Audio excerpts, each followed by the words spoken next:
And they were studying sustainable business. And one day they came up with a question, like, what do people with, not access to much cash do when they have periods? So they approached a number of NGOs and they came back saying it's a massive issue. There's so many girls and women miss out on a school, education, have transactional sex and so on, just because they don't have access to pads, because they're not available, they don't have money to buy them and so on. And then they said, well, if you don't have access to products, it must be so stressful to every month you have to think how to get hold of like a few dollars to buy your pads. So they're like, why do we not make menstrual cups available for them, because all they need is one cup and they're fixed for 10 years. So Ruby Cup was born from this kind of desire to help solve this problem that is so global.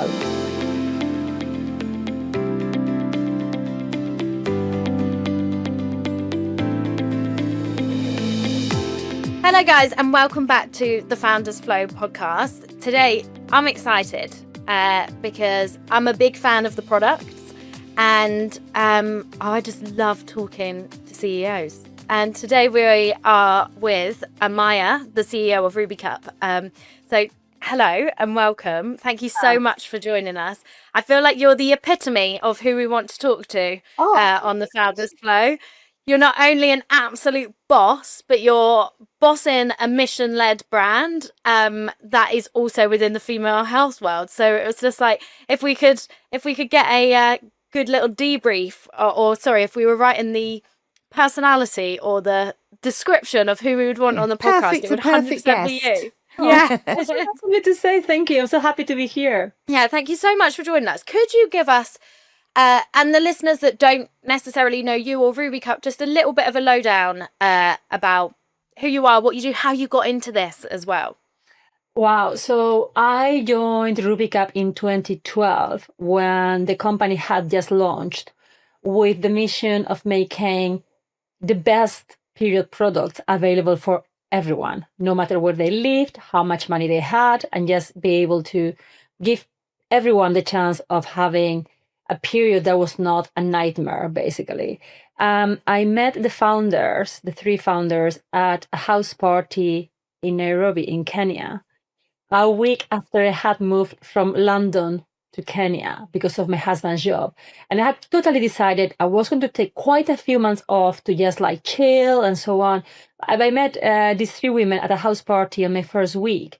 And I fell in love with the mission because it has like everything I'm passionate about, like access to healthcare, education, gender equality. So I kind of begged them to give me a job. And I worked for free for quite some time because they didn't have any money to pay me. And then I ended up having like a proper paid position after a few months. And I was based in Nairobi, managing the social impact side of the company for about 3 or 4 years. And then I moved to Barcelona to help one of the founders set up the office here. And I was living between Nairobi and Barcelona for some time until I finally moved to Barcelona and I took over as COO, I think in 2018 or something like that. And then I was appointed CEO a couple of years ago. So really, I think in these last 12 years, I've done everything in the company apart from accounting, which everyone is grateful for, I think. This is what I love about being a founder, or, starting from the grassroots and doing everything. You kind of have an idea about everything that you need to do in the company. And that it's great when you employ people, because then you have a general idea of how everything works. You're kind of like, what's it called? A master of, I never know, remember the saying. Yeah, a jack of all trades. Jack of all trades, master of none. That's kind of how I feel, I think. I had no idea the company started in Kenya, but I guess that makes sense. There must be a lot of period poverty over there. Yeah, I think what happened is that the three founders started using, I think it was Moon Cup, the British brand, and they were like, wow, this is so much better than tampons. It's like more comfy. I don't have to worry about buying them and carrying them. I can wear them for longer.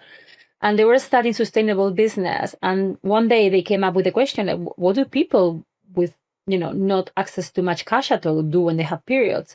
So they approached a number of NGOs and they came back saying it's a massive issue. There's so many girls and women miss out on a school, education, have transactional sex, and so on, just because they don't have access to pads, because they're not available, they don't have money to buy them, and so on.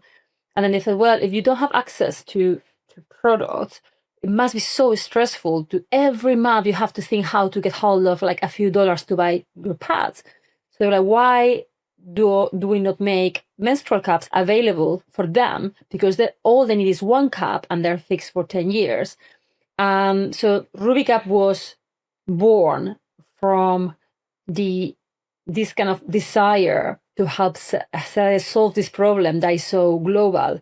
And there was a study saying that Kenya was a country where there was a high acceptability for new period products. So they went there as they could have gone anywhere else. And that's where the company was based for some time. And then the decision of having a shop selling products came kind of later, because we wanted to be like self-sustainable. We didn't want to be like a non-profit, kind of depending on donations and grants and so on. So that's when the idea of saying, let's donate a cup for every cup we sell. That the idea comes from there. We sell cups, but for every cup we sell, we donate another one. So we kind of fund the existence of the company and our social impact kind of independently. Amazing. And like, that's so important, isn't it? Because we all know what it's like when you're caught out. Suddenly you come on, or you're caught short of having a tampon. Imagine having to live like that every single month forever. It's absolutely incredible. What an incredibly like mission-led brand. Thank you. Really Thanks a lot. It really is. And I love the fact that it's grown from a mission brand into this huge company that helps so many people. Yeah, I mean, I can't even imagine not having access to period care. I mean, it's changed a lot, actually. I feel like in the last 5-6 years now, when you go to the toilet, even in a bar or something, you'll find period care products in there, which wouldn't have happened years ago. It wouldn't have happened, would it? It's such a strange thing, because every woman has a period at some point in their life, but it still seems like such a stigma. Less so now. But why was it such a stigma that we didn't want to talk about it? It's strange, isn't it? It is very strange. I mean, I remember when I was living in London, so I was in my mid to late 20s, and if you're in the office, and as you mentioned, Chloe, you got cut short, you go to your colleague and like, oh yeah, I know. Yeah, be like, and then you put it up your sleeve, I mean, like, wouldn't you? And walk to the toilet with it up your sleeve. I mean, I don't know. I mean, like, we were all adults, we're professionals. Yeah. And we're behaving like, I mean, I don't want to say children in the children are silly way, but more like being really embarrassed and really shy about something really natural. And that has been for a long time. And you take that to now, where I was in the gym yesterday and we had to do skipping, and I figured out I can do double unders without weeing myself if I wear something. So if I was wearing a tampon or something, I literally, at the top of my voice, I was just in the middle of a class, so there's 14 other people, mix of females, males, and I was literally just like, does anyone have a tampon, because there's skipping in class? And like, yeah, we all just laugh, but like, and I guess because I work in this space, I'm probably naturally a little bit more empowered. But yeah, it's interesting when I also remember at school being like, oh my God, you're on your period. Oh my God, oh my God, oh my God. But you know what, also having 2 boys, and I always make sure it's obviously age appropriate, but they know about periods. They're like, Mummy, what is there blood that, and I'm like, yes, that happens every month, and I try and explain it to them in the best way I can, in the most age appropriate way that I can, because they're only 6 and 7. But I want them to not have, I don't want them to be embarrassed about it, or I want them to be informed. So when they are grown into men, they are understanding and appreciative of what women have to go through. And I don't want it to be a stigma. I just feel like, yeah, this happens to women's bodies. It's just part of being a woman.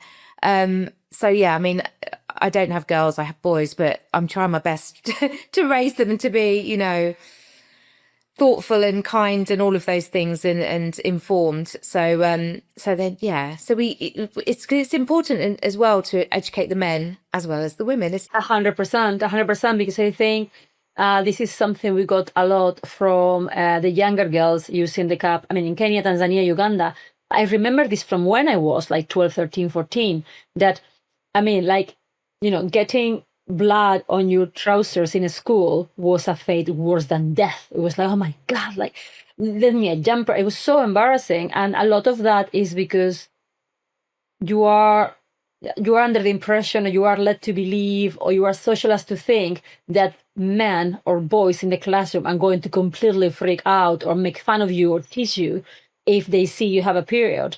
And the way to stop that from happening is from having young men that don't think anything about, they just don't see it as anything remarkable if their classmates or workmates mention that they have a period on this, or they see a period product. So this is, I think, the way really, Leila, to talk our children with, as something natural. Absolutely. And and it goes right through to talking about menopause. Like, I'm quite open about the fact I'm in perimenopause to everybody.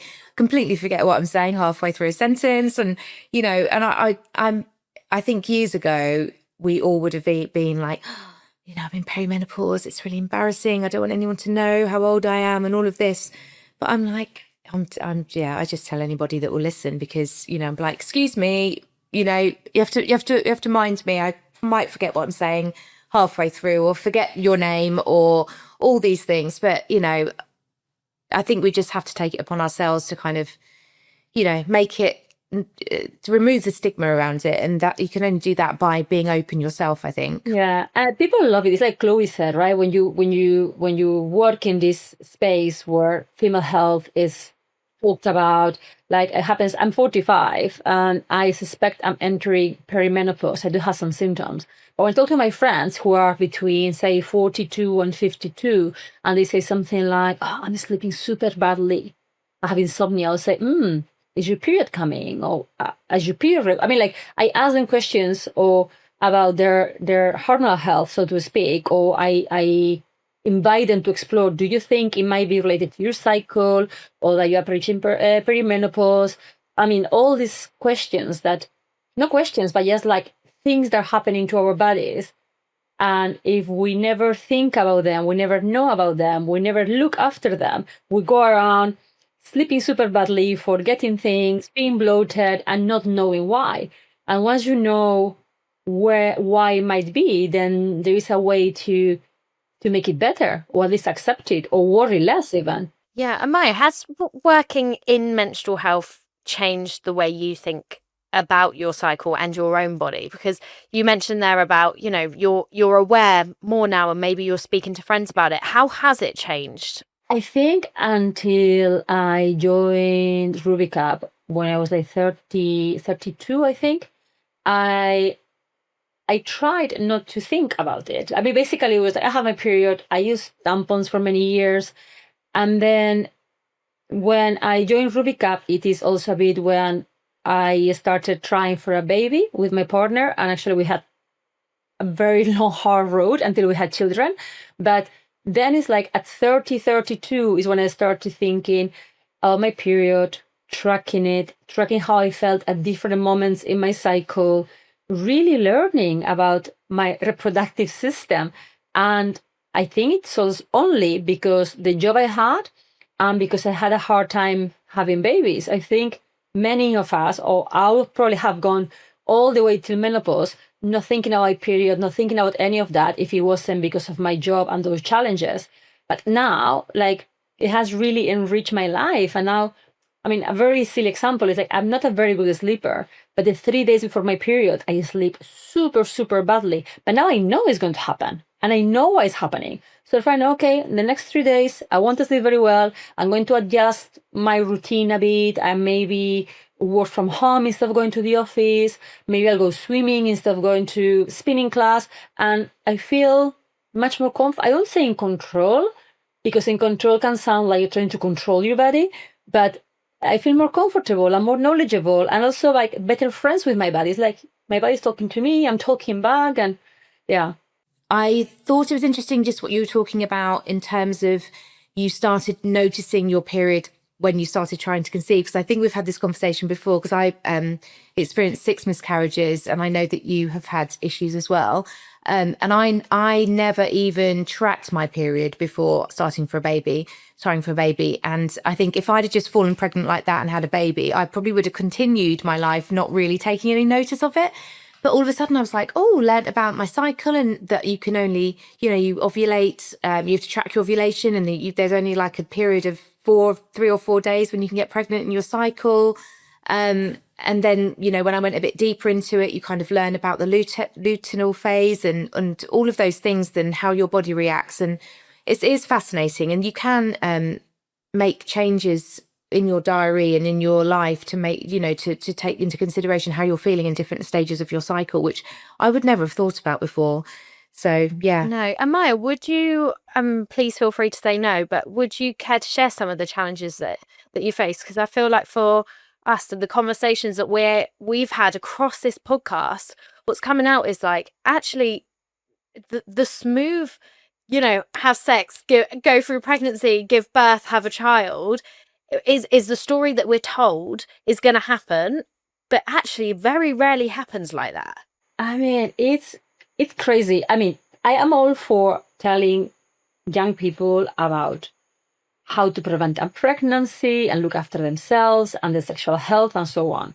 But listening to the media in the 90s, it sounded like if you locked eyes with someone in a dance floor, you could get pregnant. Like you had to be like super, super actively avoiding pregnancy at all the time and be super vigilant, which is true, of course, when you don't want to get pregnant. But there is no like no message coming. But at some point, you might struggle to get pregnant, or So when I started, everything is don't get pregnant, don't get pregnant, don't get pregnant. But there's no messaging for those that want to get pregnant. Or even we've talked about this. There's no at school they teach you how not to get pregnant. But they don't teach you how to get pregnant. And they just assume it's going to happen easily for everyone. But as we know, when you have challenges, you are literally starting from scratch and having to Google everything and work it all out by yourself, which is crazy. Yeah, my challenges were, I think, quite similar to Leila's. I had 5 miscarriages before having my son, and then with my daughter, I got pregnant straight away, and both were like easy pregnancies. To this day, we don't really know why, and it was an incredibly hard time at the time. And now looking back, I must say, the way I went through my body went through, and myself through so many investigations to try and find out why it will take me quite some time to get pregnant, and then I'll then lose the pregnancy. I went through loads of investigations, and I don't think that my husband went through the same. Like looking back, I feel that the protocols seem to put most of the onus on the woman's body. And then when you have read as much as we probably have on why these things happen, you realize it's usually 50-50. And I was a bit like, there's some updating needed here. And of course, the stigma about miscarriages, how you're not supposed to tell anyone you are pregnant before the 3rd or 4th month in case you lose it, as if it was something shameful to have miscarriage. And then when it happens to you and you go around thinking, oh, this is the worst thing, why it happened to me? And you talk to other people and say, everyone's like, yeah, it happened to me too, it happened to my sister, it happened to my mother. You're like, wow, yeah, it's true. Like, you shouldn't go into the trying to conceive voyage with fear. But you also shouldn't go thinking that everything is going to be rosy and perfect. And that if it's not rosy and perfect, you are doomed. Because actually, for many people, the story is it was hard, but I got there. Exactly. I feel I've got friends that were trying for months and months and months, but they were beating themselves up and they were stressing so much about it because we're taught, whereas you should have sex and get pregnant and that's it. Whereas actually, now I think I only know maybe one person that they had sex and that was it. And she did track her ovulation before. So it wasn't just a random it was so lucky.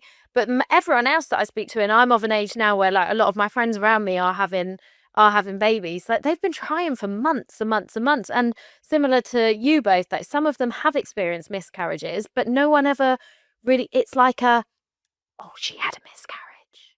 It's very and then everyone's like, oh, okay. Whereas actually sometimes what people need is that, and not to bring up the Me Too movement, because that is something different, but that whole hey, don't worry, I did that too, I know how you're feeling. Yeah, absolutely, absolutely.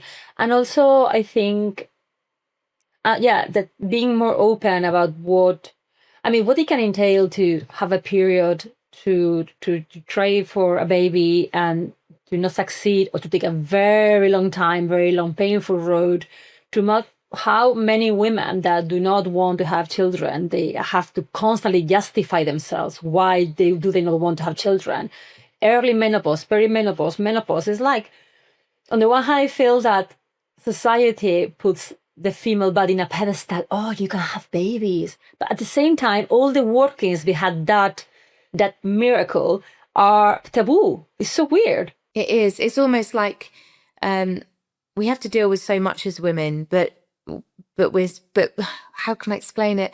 It's like we're seen as these kind of beautiful, kind of ethereal creatures that are just so perfect, and it's almost like men don't want to kind of see not the reality, I guess, behind it, which is messy and can be ugly and difficult and sad and all those Yeah, things. and maybe once upon a time, life probably maybe might have been easier for women to get pregnant, right? But like once upon a time, we weren't living in this society, like now it's literally like, okay, you get pregnant, people are they're throwing up and they're still having to go to work. They're like stressful. They're dropping kids off to school, then they're dashing here and then they're dashing there. And well, from the conversations we've had on this, lucky enough to have on this podcast, stress is huge on fertility, and there's so many other reasons. So maybe years, I'm talking hundreds of years ago, it might have been a bit easier. But then on the flip side, hundreds of years ago, that when things like PCOS or endometriosis cropped up, there was no support for them either, right? No, and also I think, and this is something my mum said when I was going through all those miscarriages, because some of them are quite early, but obviously we've got these really early pregnancy tests now. So I was testing like, a week after my period was due, or the day before my day of my period, those clear blue fertility tests. But my mum was saying, we didn't have those tests when I was young. You just wouldn't know. If you lost a baby, you would just, you just wait until your period to be and think, oh, I haven't had a period for a while. And then you'd eventually go to the doctor and they tell you you're pregnant.